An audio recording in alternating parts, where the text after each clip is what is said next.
Hello, my name is Kate McMahon and I'm your host today for Profile. And I'm really excited to share that we have two experts in real estate here on Cape Cod joining me today. First, I'd like to introduce Debbie Martin, and she is the CEO of ER Cape Real Estate, which has been in business for over 40 years here in the Mid-Cape area. And Debbie is also a state licensed real estate instructor and a certified mediator. I am. Thank you for being here. Thank you, Kate. And we also have Matthew Fitzsimmons of the law office of Matthew Fitzsimmons. And Matt is an attorney who grew up on Cape Cod, and he is in private practice in Yarmouth and includes extensive real estate, working with buyers and sellers of both commercial and residential real estate.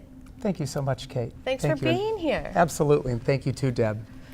I know this is going to be a great show because real estate is ever changing here on the Cape. So let's just get right into it and start with what is happening today in the real estate market. Sure. Well, one of the biggest headlines in real estate right now is the fact that we have had such an extraordinarily low inventory. So those houses that are on the market, for the last year to 18 months, the inventory has never been lower at the Cape and Islands Association of Realtors and MLS. We've had just recently, just in the last month, the inventory has begun to creep up a little bit. But real estate supply and demand. It's like any other commodity, it's supply and demand. And when it's low, the prices go up. And when inventory is high and there's a lot of houses on the market, prices will come down. So it goes in a cycle, and right now the cycle is with a low inventory and the fact that that has brought some prices up.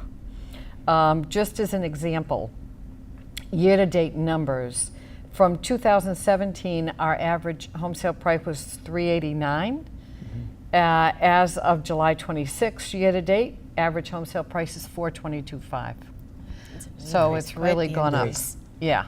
And that's because inventory had been so low. Year to date this year, we sold 2,223 single-family houses at the Cape and Islands. 2017, we had sold 2,429. So we've sold fewer houses, but those houses that we've sold, the price has gone up. Our days on market is at about 5 months. That means if a house is priced competitively, how long will it take to sell? Most houses that are priced competitively have sold much quicker than the 5 months, but the average is 5 months.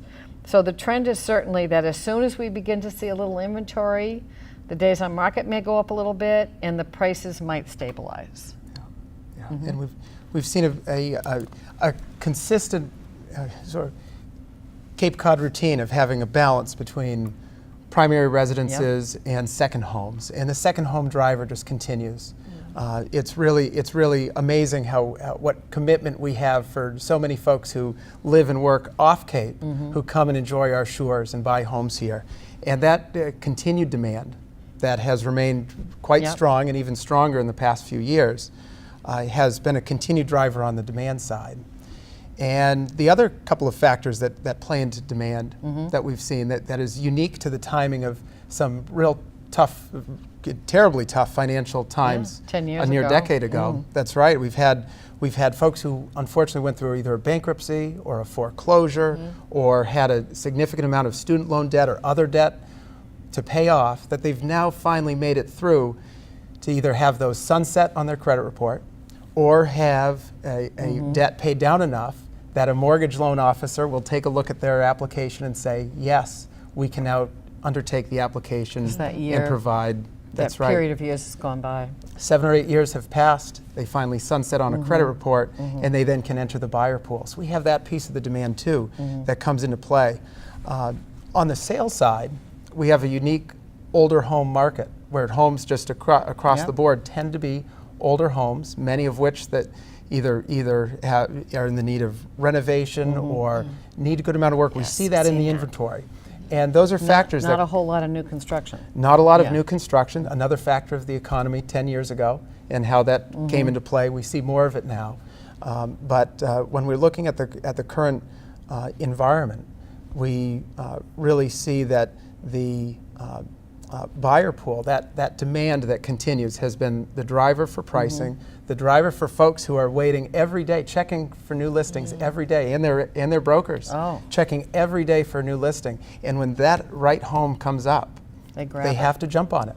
And if they don't, it'll pass. It'll go. And, It'll be and gone. that's been the driver for folks paying ask, paying over ask, even for primary residents, just because they need a home. A lot of houses have gone over asking price, and there have been multiple offers. Handling multiple offers is stressful on not only the poor consumer, but also the agent, because you try to make everything even and make it fair. But the market determines what the market is going to do. And a lot of sellers will say, what do you think I should sell the house for? And you're going to give them an educated opinion of value. And you're going to base it on comparables in the area and what's been on the market and what's sold. But the market's going to determine what the market is. And I try to remind sellers that my opinion really doesn't matter. It really matters what the market's going to do. And the market usually wins. 90% of the time the market wins. So whether we underprice it or we overprice it, the market's going to correct it. Makes sense. And Makes sense to me. That's right. And with interest rates too, remaining what they have, they're when we look on the real long-term picture of 30 or 40 or 50 years, interest rates are tremendously lower than the average over that period of time. Yeah. They remain low. Yeah. And that's true for a primary residence. It's true for a second home. They continue to be low. Sure, we've seen them go up a little bit. But that can be a good reminder to us in the market that here we have the Federal Reserve and banks saying, we'll take a little bit of caution here, we'll raise interest rates a little bit, but at the same rate, we still have low enough interest rates where monthly payments are fair. Folks can feel as though even on that first payment that some of that's still going to principal and not all interest. And so that affordability factor, when we balance that, particularly for first-time home buyers, when we balance that against the average cost of rent here on Cape Cod, which is quite high because of the summer demand for rentals, year-round rentals come at a premium.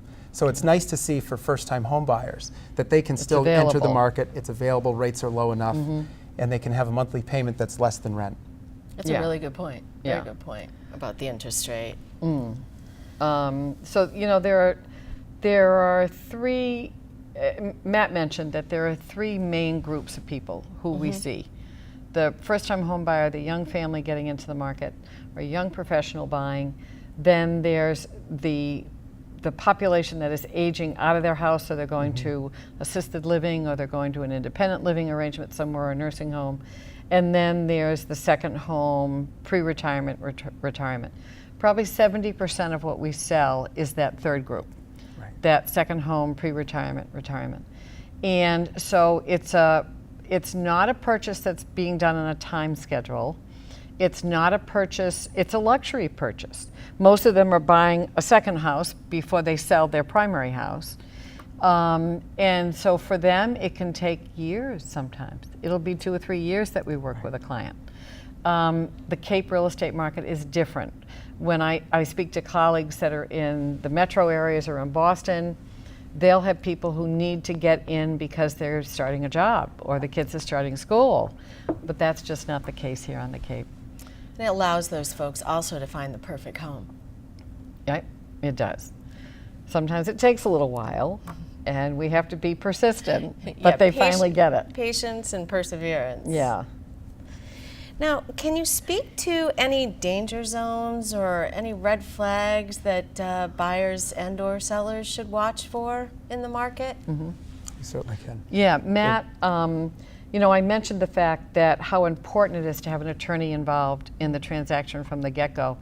And it used to be that with buyers and sellers, we would say to sellers, it's really up to you if you want to have an attorney.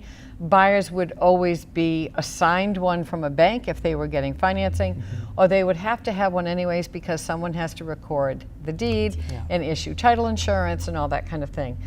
But now it's a practice in my company that every seller needs to have an attorney. And that's because it's complicated. It's much more complicated than it was 25 years ago. And we need to protect our sellers, and the best way to do that is with an attorney.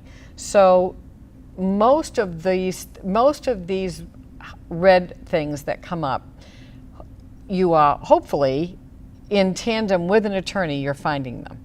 So, you know, I know that Matt can certainly talk to the fact that today when you make out an offer, many people think, oh, they come from parts of the country where the offer is the only thing that you do. Here in Massachusetts, we do an offer and then a purchase and sales agreement. Many states, it's one document. You find that, Matt, that a lot of your buyers and sellers are unaware of that. Massachusetts, we have our own process from start to finish. We do. Yeah, when we look at putting together the transaction, once the buyers find the home that they're looking for, and for the seller too, once the offer is presented that fits the buyer's needs or seller's needs and the seller's budget and what they expect for the net sale proceeds, once we have that signed offer, and as a broker have been counseled through an inspection process, making sure that everything with the home is either right or will be credited appropriately.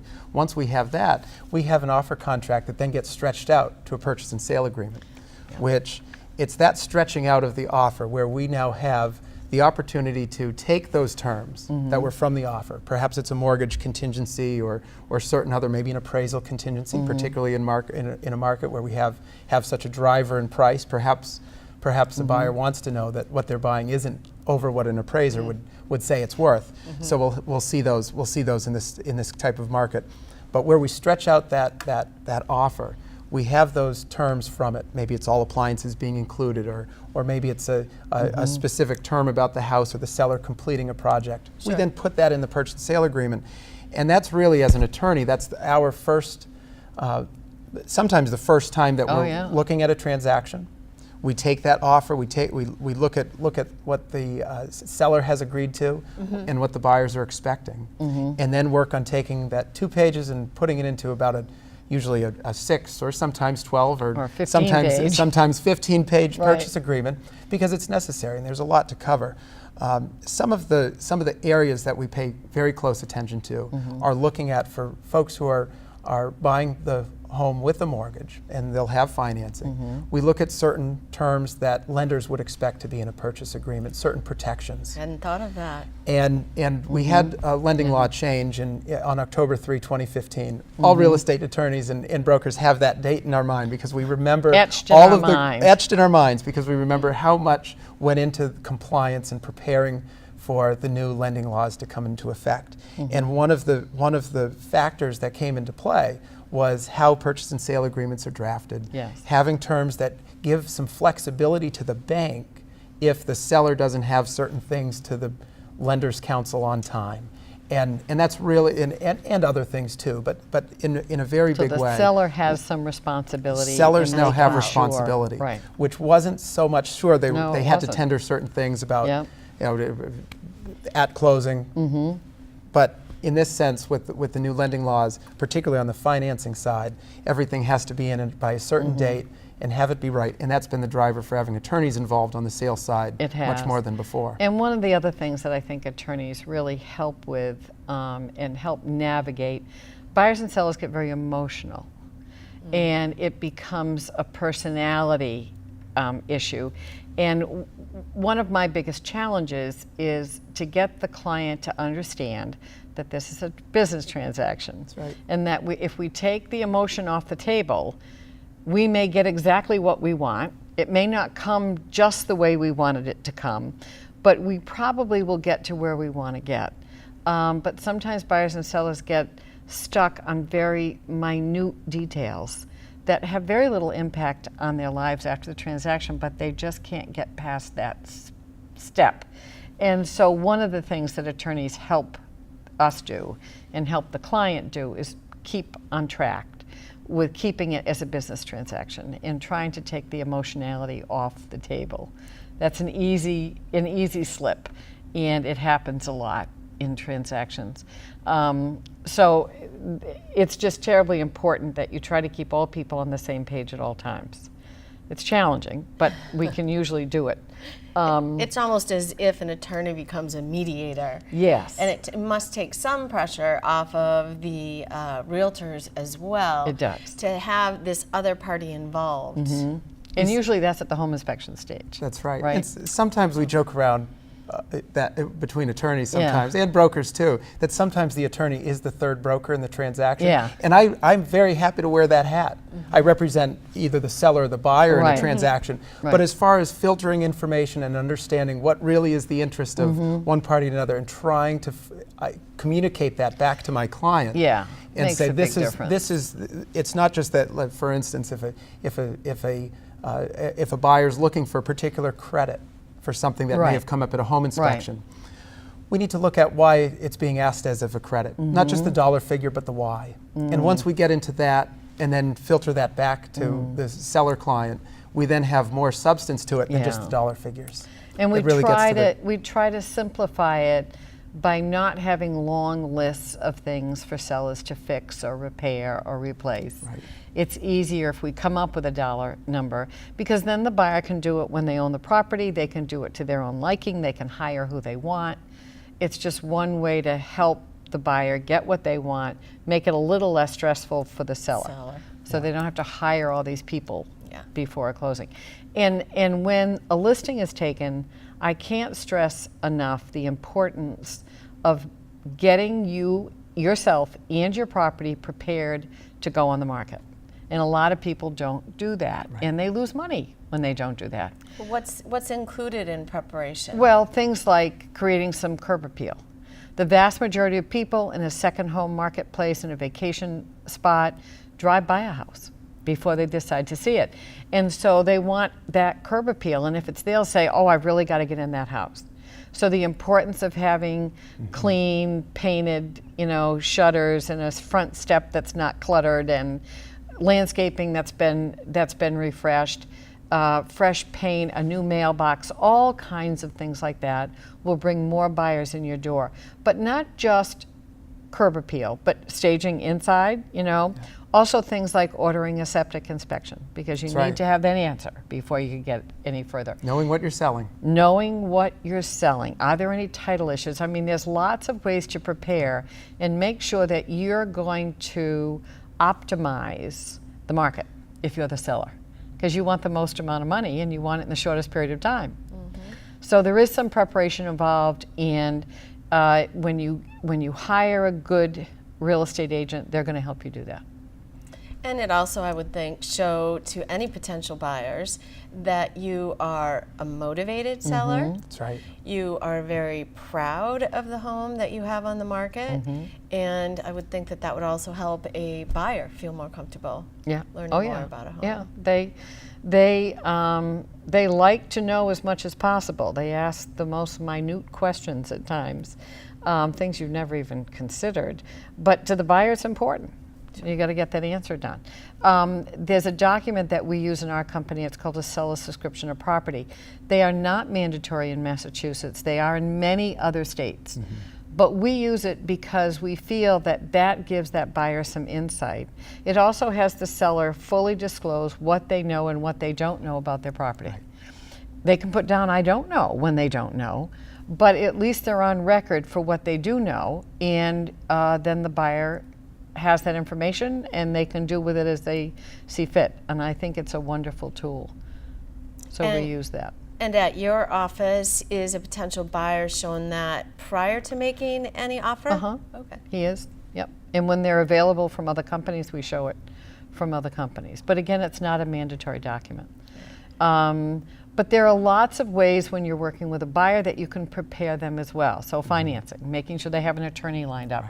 I like to send an offer to the attorney before it goes to the listing agent, and I also want to call and talk to the buyer's mortgage officer, because I want to make sure that they're comfortable with the dates we've put down on the offer. So, if I put down a mortgage contingency date and the loan officer can't comply with that, I've already put my buyer in jeopardy. I don't want to do that. So all of those are the preparation things that come into play when you're working on a real estate transaction. There's a lot to consider. A lot of moving parts. An offer is a contract. That's and right. that contract, once it's signed, it can be just as hard to negotiate something in as it is to negotiate something out.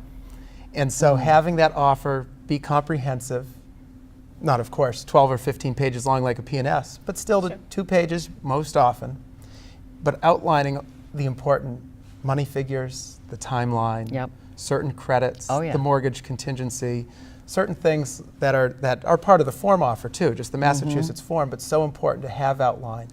Whether that Title V septic system will be committed as an unconditional pass, all those sorts of things that come into play. It's so important to have them drafted, have a broker who knows you as a buyer or knows you as a seller really well, so that they know that something isn't being missed. Buyers might not think of including all appliances, but brokers will, Yeah. and that's why they're there, is to make sure that everything is included from the start. Also, given the nature of the Cape and the economy that we have, whether it's a buyer who's selling their primary residence and upsizing, or perhaps a seller who's downsizing, Yeah. most folks don't like to put their belongings in storage. Who does? It's That's not true. the ideal way to go, unless you have someone knock on your door and sell so fast you can't buy another house, and that's okay. It'll That's good it'll if the pay for price is itself good, if the right. price is good.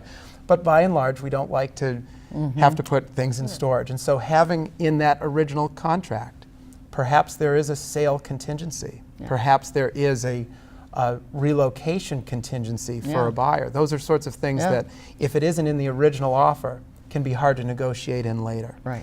And those back-to-back transactions are so common, particularly for both second homes and They primaries. It's one of those situations where you may sell at 11 o'clock and buy at 2. And having all of the moving parts come together just right so that the sale transaction goes cleanly, which may have dominoes before it. Perhaps the buyers of the home you're selling just sold their house at 9 a.m. They have buyers. So you may have Those funding buyers for have you may have buyers. the funding for 3 loans involved in a transaction Oh, yeah. where you're selling your house and buying another, but there may be other transactions that domino around it. And having good communication, we have a great real estate bar association and attorneys here on Cape Cod. We communicate a lot on transactions. We never hesitate to pick up the phone and just talk about the dynamics, really talk about who our clients are, what our situations are, and communicate with brokers about exactly what it means for each party to make sure that it's successful, so that on that day the focus is about making sure that everything's packed into the moving truck and you have all the pets and you have everything. That's what you need to focus on when you move that day. It's not paperwork, us. worry about You the just have details, to right? have to work with us in making sure that you have You have to everything with your communicate. lender and everything all set and ready. But for us, our goal is to have that be a celebration day for buyers and for sellers too. Yeah. You know, it should be a day where they feel confident that the sale is through and they're moving on to the next and hopefully best chapter. Right. And that just echoes the importance of the experience and the preparation that folks need to look for, not only when they're selling, but when they're buying property as well. Hiring the right people. Yeah. Exactly. I think that some consumers think that all licensees are realtors, and they're not. So just because you have a real estate license doesn't mean you're a realtor. You're not a realtor until you join the National Association of Realtors.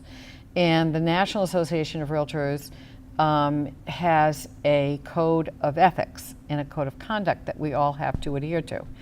I can simply go to the class and I can simply take the exam and have a real estate license and list and sell. But I'm not necessarily living by a code of ethics or a code of conduct. So that's the difference between a licensee and a realtor, and I think it's really important that consumers understand that, and that maybe they want to look for a realtor because they're getting that next step, that next level of professionalism. That's a great important. piece of advice. Yep. Great piece of advice. Look for the blue R on your card. Look for the blue R. That's right. Very important. Can you chat at all about specific issues that are perhaps unique to here to the Cape for both buyers and sellers? I think septics are a huge, Oh, it's tremendous. huge. And it's one of the things that we ask people, it's one of the first things that we ask sellers to do. Before we put a sign up in your yard, before we put an ad in the paper, let's get your septic inspected. That's right. Because the law says that all property, basically all property, there are some exceptions if it's within a family or other things, but basically all residential properties need to be inspected within 2 years of a sale. So if I'm going to put my house on the market and I get a septic inspection tomorrow, then it's good until September 10th of 2020. and I can sell it at any time during that period of time, and that septic report will be valid. How do you sell a house without a septic report? Well, basically it's not possible because you're going to need one. Anybody who's getting financing, the bank's going to require it, and it's required at the registry. Buyers aren't going to pay for a septic inspection on a house that they don't even know if they want to buy yet. So that's why sellers really need to do that septic inspection. If it passes, you're all set for 2 years. If it fails, well, then you have some thinking to do. How do I want to handle this? Do I want to sell it with a failed septic, which you can? Do I want to sell it saying that I'll give you a credit to put a new one in? There's lots of options, but you at least have to have the first answer, which is whether or not you have a passed Title V.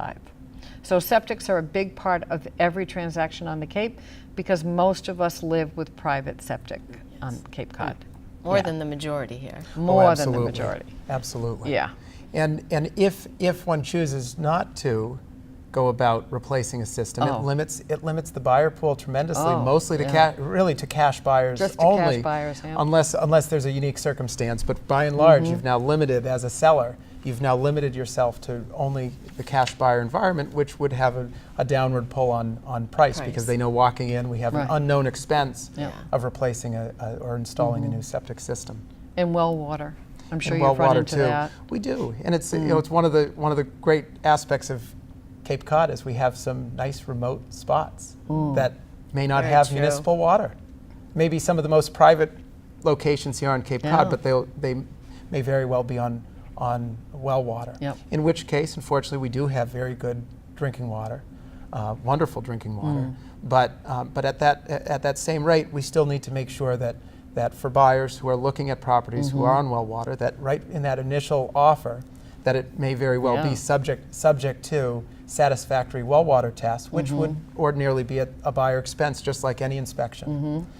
The septic inspections sellers perform, but home inspections, well water tests, radon tests. Sometimes folks go and take a radon test or have a radon test completed in the home. Those sorts of tests are at the buyer expense. So the buyers, when they look at a property with well water, just need to take that into consideration. And the management of a well requires electricity, so we keep that in mind too. That buyers will have to have the pump serviced, sometimes winterized, those sorts of things. It's a seasonal home, but well waters, it's nice because they're in remote homes, but it's a conversation that we have with buyers, and for the most part, results come in well. Yeah, it's unusual. It's usually only in a But poorly you wanna planned know. well Yeah. that it's in a bad But you wanna location, know. too close to a septic system sometimes, which can be a tough thing to discuss. Oh, yeah. Sure. But And another issue on the Cape, which we run into a lot, I know Matt does, is houses will be sold with leases in place. So whether they're summer rented, weekly summer rentals or a year-round rental, and when you're selling a house with a lease that's in place, regardless of the time period of the leases take precedent, so they get to stay with the property. They're transferred with the property. So the new owner would then assume those leases for those people coming in. Weekly summer rentals are very much a part of Cape Cod. And Matt, I know that you've looked at the new summer rental law, and I know that's a big deal for a lot of people. it is a big deal. It does, I think the sort of thrust and purpose of the law was to create more of an even playing field.